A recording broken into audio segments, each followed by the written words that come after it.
Here we are now in this room. By the way, in 1930s, Yezhov himself was sitting here at the table.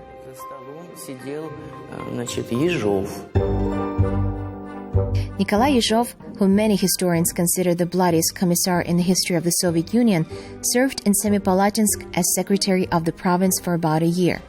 However, this building, the house of the merchant Stepanov, is known in Semey, in all of Kazakhstan and beyond its borders for completely different reasons.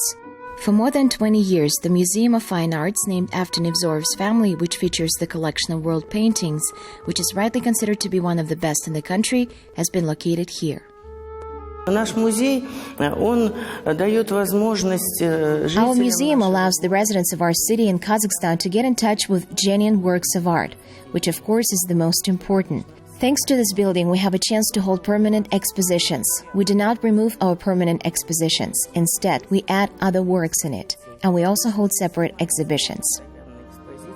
Мы только добавляем и делаем еще отдельно взятые выставки. The variety of Nevzorovka, as the citizens call the museum, will impress any visitor. Here you can see Russian paintings of the 18th, 20th centuries, paintings by famous European artists, engravings by English, French, and Dutch masters. And one of the largest collections of Kazakh art. In total, speaking in professional language, about 5,000 units for storage. I have been here for 4 years ago. Now I'm a student here, and as a student I love the art also. When I am really bored or like something, when I have a time or when I am stressed, I come here to see the art because I love the painting also. And this is a very old painting, and it's a very unique painting, like I say. Very beautiful pictures that it is not just a hand, it's something from the soul. We can say that it's something from the old soul that.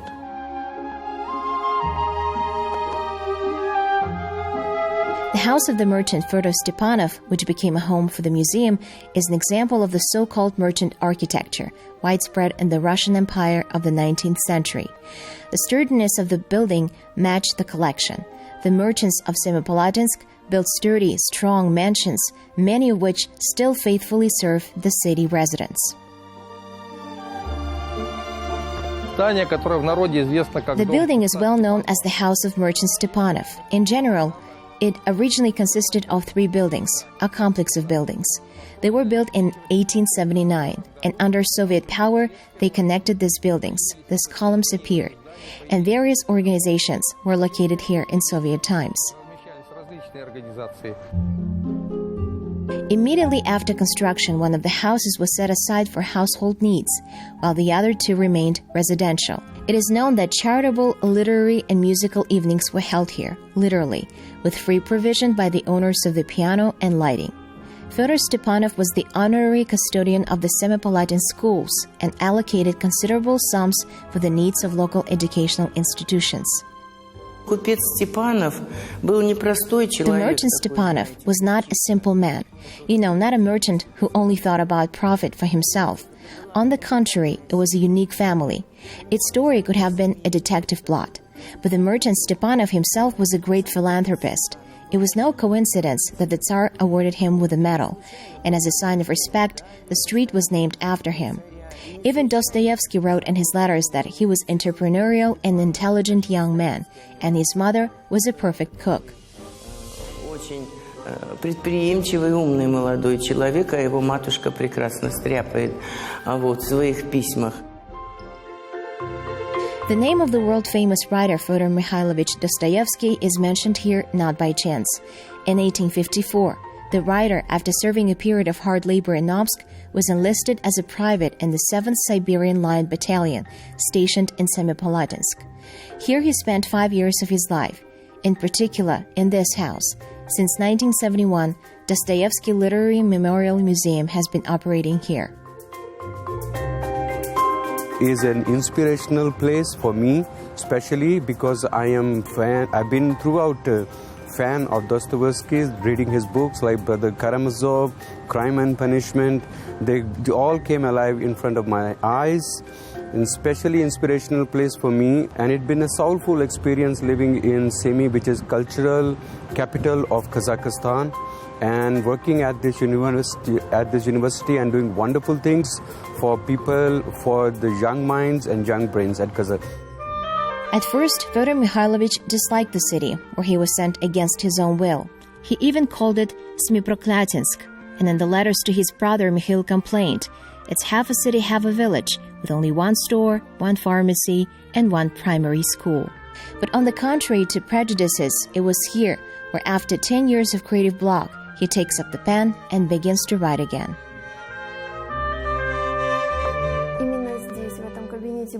In the study, the Semipalatinsk stories were written. These are 2 stories, Uncle's Dream and also the village of Stepanchikovo and its inhabitants. He, of course, wrote the stories under strict censorship because he needed to write. After all, for him it was his main income.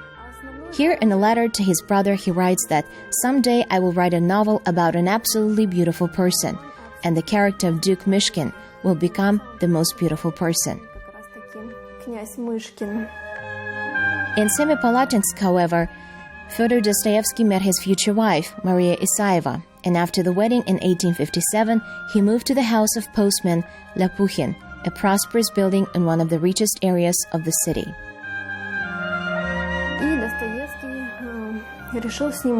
Dostoevsky decided to rent an apartment which was considered as a good one at that time, since he rented 4 rooms. They were furnished, of course, but modestly, with taste. At that time, Dostoevsky paid 8 rubles in silver for this apartment. His salary was 16 rubles. Half of his salary he paid for this apartment. So that you understand, for 3 rubles at that time, you could buy a cow. Here, the friendship of the writer with Shokan Valikhanov, a Kazakh scientist, historian, and traveler, continues. They met back in Omsk, after which they actively communicated and repeatedly met. Dostoevsky wrote to Valikhanov in one of the letters, "Isn't it a great goal, a holy business to be almost the first one from your nation who would explain what the steppe is to Russia? Fate also made you a superior person, giving you both a heart and soul."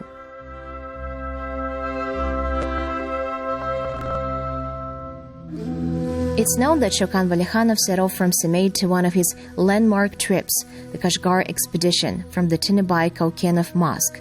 Take a closer look at this 19th century monument of wooden architecture. In the near future, the mosque will celebrate its 200th anniversary.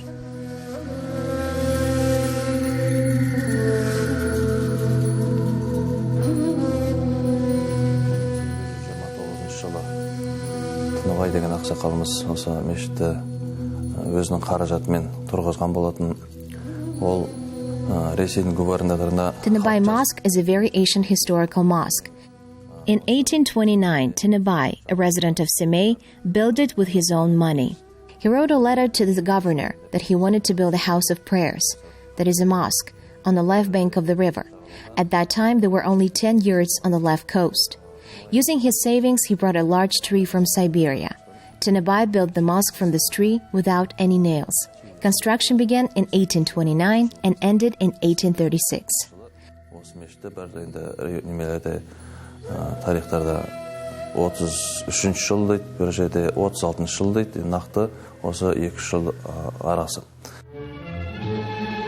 Before the 1917 revolution, there were 17 mosques in Semipalatinsk. But despite the large-scale anti-religious campaign of the land of Soviets, only 4 survived to this day. 3 of them are on the right bank in the so-called Tatar settlement. For example, this wooden single minaret mosque, like the Tinabai Kaukenov Mosque, was not close to the worshippers even during the years of Soviet power. Построена она в 1867 году. Был такой купец. It was built in 1867. There was such a merchant, Muzaffarov, and he built it specifically for poor people, because it was a Tatar settlement, and not everyone was allowed to enter this mosque, because there were a lot of people who were praying, and the city was expanding. It needed such mosques, such temples as this one. В таких вот мечетях, в таких храмах, как наша. The material for the construction is also large. This breed is famous for its strength and durability, therefore it was exclusively in demand in merchant Semipalatinsk. At the time, the Irtysh was a very navigable river, and from Siberia along the Irtysh they dragged on barges this material called a larch. It's not a subject to corrosion, it doesn't rot, bark beetles do not eat it.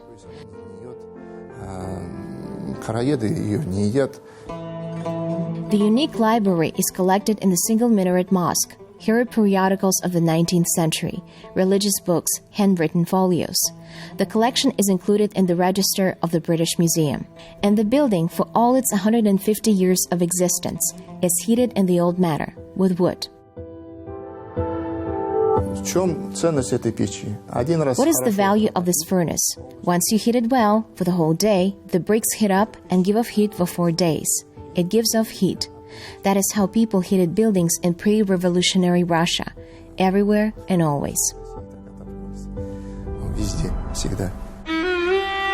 Continuing the review of the prayer houses that have survived to our day, one cannot help but note one of the most beautiful buildings in the city, the stone tomb minaret mosque. It was built from 1856 to 1862 with the money collected by the merchants of the same Tatar suburb.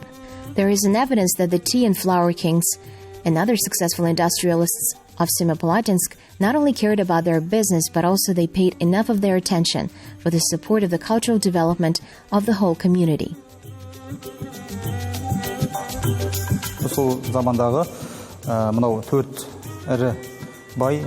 At that time, the four richest people in the city, Abyshev, Suleimenov, Rapihov, and Taupihov, built a mosque with their money and the money of other Muslim residents.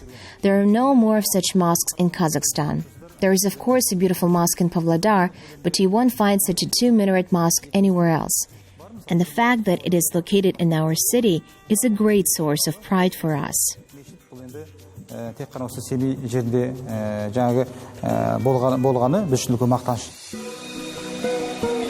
The fourth single minaret stone mosque is the youngest on the list. It was erected in the early 20th century. The construction was led by the architect from the Ottoman Empire, Gabdullah Effendi. In 1908, construction began. In 1910, construction ended. It was built by a merchant, patron of the Second Guild, Latif Musin. He used his own money to build it, at his own expense, of course. Together with people, one person cannot do anything. The mosque has been standing to this day for the last 110 years. This minaret is the highest minaret in Semipalatinsk.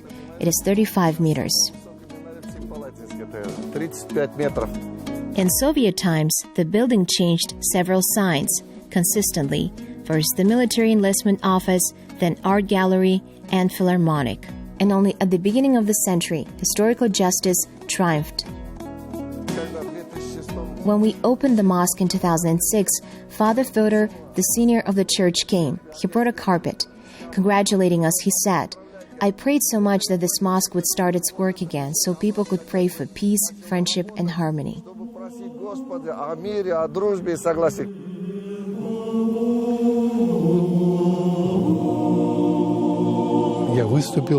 I spoke at the opening. I congratulated people with the opening of the mosque. And I always said, and I will always say, the more religious buildings we have, even if of different faiths, it doesn't matter, because our faith is dedicated to God, the Creator, and His blessing will be upon us forever. Semipalatinsk, since its inception, was the place of intersection of many cultures. Today in the city, just like throughout Kazakhstan, representatives of many religious denominations live in harmony, and religious buildings of different faiths complement the unique appearance of Semey. This is the Voskresensky Cossack Church. It was built in 1860. In fact, on the initiative of a retired Cossack conscript, Mitrofan Kazakov. Kazakov himself worked at the Semipalatinsk customs. After he was fired from there, he set out to build a church in his native place, in the Cossack settlement, and this church was built with his own money, with the money that the local Cossacks collected as well. Kazakov himself submitted the project for approval to the Duma.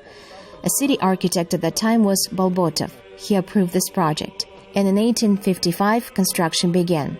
In 1860, the church was built. И в 1860 году эта церковь была построена. After the revolution, the church experienced difficult times. All utensils containing precious metals and stones were removed from the church in favor of the state. Almost all city clergy were repressed. The cathedral itself was already planned to be demolished, but oddly enough, the Second World War protected the building from these plans. Quite the contrary, it was during the war that the church was reopened to the parishioners. The iconostasis of the plundered temple was literally restored by the whole community.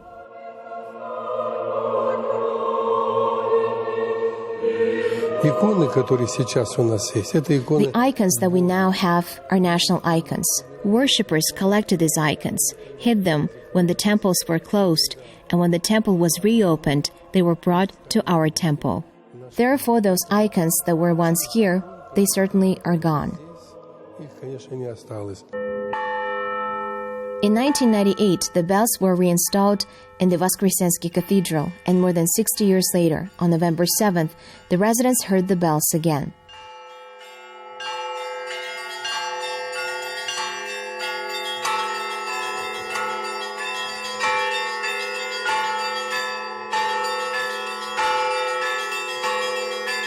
On the left bank of Semey, there are two more architectural monuments that are directly related to Orthodoxy.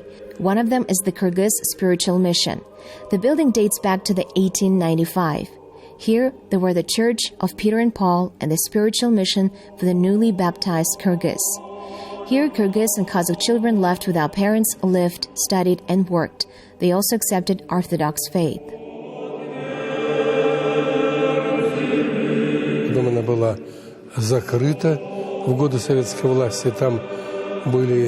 Then it was closed during the years of Soviet power. The building was a place of various Soviet institutions.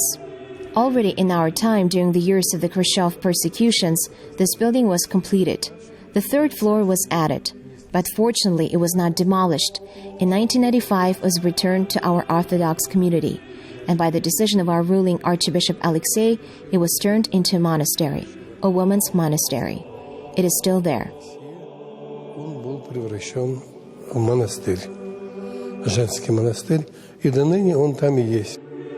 Nikolskaya Chapel appeared simultaneously with the Kyrgyz mission. It was saved from destruction during the Soviet era because it was located not far from the railway bridge in the restricted area.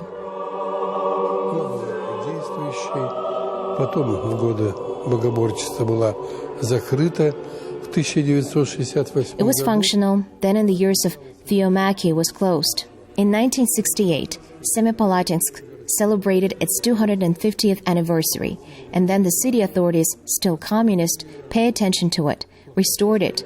It was in very poor condition. I remember when I was a boy I came to see it. It was open, polluted, and abandoned, but eventually was restored. Then in the years of independence, we got it back. Every time in this chapel, once a week, at 11 o'clock, we have a prayer.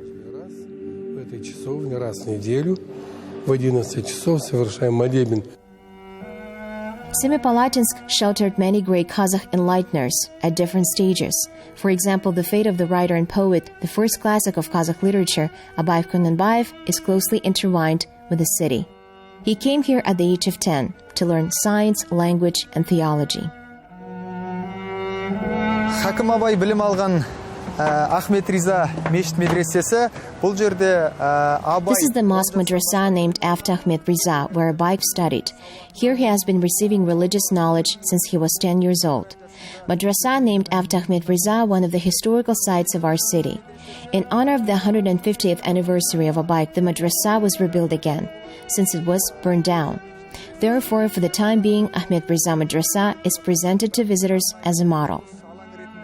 Бұл жаңағы Ахмет Риза мешіт медресесі өртеніп кетуіне байланысты бұл жаңағы қосымша құрылыс алаңы ретінде ашылған.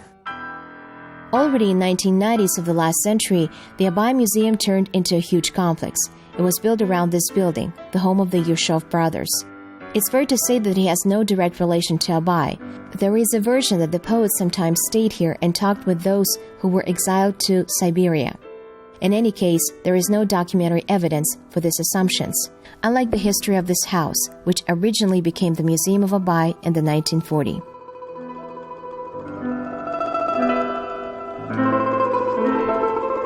Семей қаласына арнайы келген қоғамдық жұмысқа араласып жүрген Хакім Абай осы үйде тоқтап жаңағы өзінің This is the historic building where we are sitting now, the place where Abay stayed when he came to Semey. There is evidence that says that this is the house of the merchant Mosque, a friend of Abay. This house was bought by a merchant for 20 horses. Before that, Anyar Moldabayev was the owner of the house. He was the first Kazakh financier to gain knowledge in Andijan and in Tashkent. In addition to Abay, the sons of the great poet stayed in this house. They lived and studied in this house. At the beginning of the 20th century, the Alashardinians gathered here. A collection of poems by Abay gathered in this house was published in 1909 in St. Petersburg. It is mentioned in his memoirs. араласуына себепкер болған тарихи ғимараттардың бірі 1909 жылы Санкт-Петербург қаласында жарық көрген Абайдың тұңғыш өлеңдерінің жинағы осы үйде бекітілген болатын. This impressive building, the construction of which began in the mid-70s of the last century, was connected with the poet's name and ended only in the 1981, by the standards of those times, a very significant period. But the result is impressive. This is the Abay Theater. Its open spaces today are used by 3 creative teams. Kazakh Music and Drama Theater named after Abay, Russian Drama Theater named after Dostoevsky, and 5 years ago, the Youth Theater Darigai joined us. And now 3 teams are working under one Shanirak. The whole theater, the whole building, is called the State Communal, State-Owned Enterprise, the Abay Theater. Государственно-коммунальное казенное предприятие театр имени Абая. The building of the theater is one of the brightest models of Soviet modernism, the architectural style which is characterized by the functionality of massive forms and structures. Urban look, mosaic panels are often found, and a blinding array of glass surfaces. Действительно уникальный проект, который проектировали. Truly unique project designed by architects of Moscow in Russia, Protopopov and Belousov.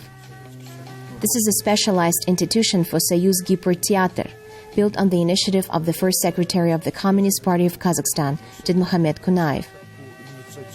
By the way, the model of this building was presented by the Soviet Union in 1986 at Expo, 1986 in France, Paris. Today, the layout of this building is in Nur Sultan, in one of the parks, where layouts of different regions are displayed. East Kazakhstan is represented by this theater.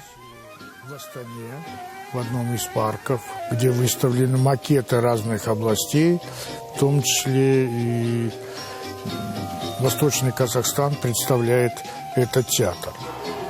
Every year, about 18 premieres take place on the theater stage for any, even the most sophisticated taste. All 3 theater companies working here are the laureates of national and international festivals.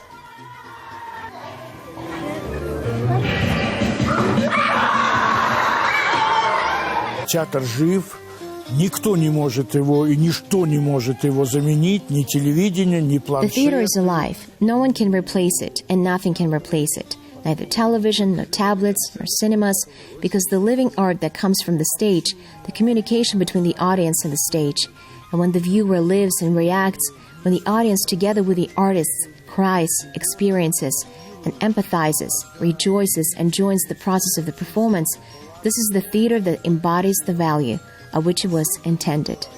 Радуется или включается в процесс спектакля. Вот этот театр и достигает того значения, на которое он и рассчитан. Semey is a city with a difficult but very interesting history. For over 300 years of its existence, it has turned from a small fortress into one of the notable cultural centers of Kazakhstan. The names of people who were born or lived here are often known all over the world. Writers and artists, merchants and military leaders, musicians and sportsmen. As city quarters continue to preserve the memory about them.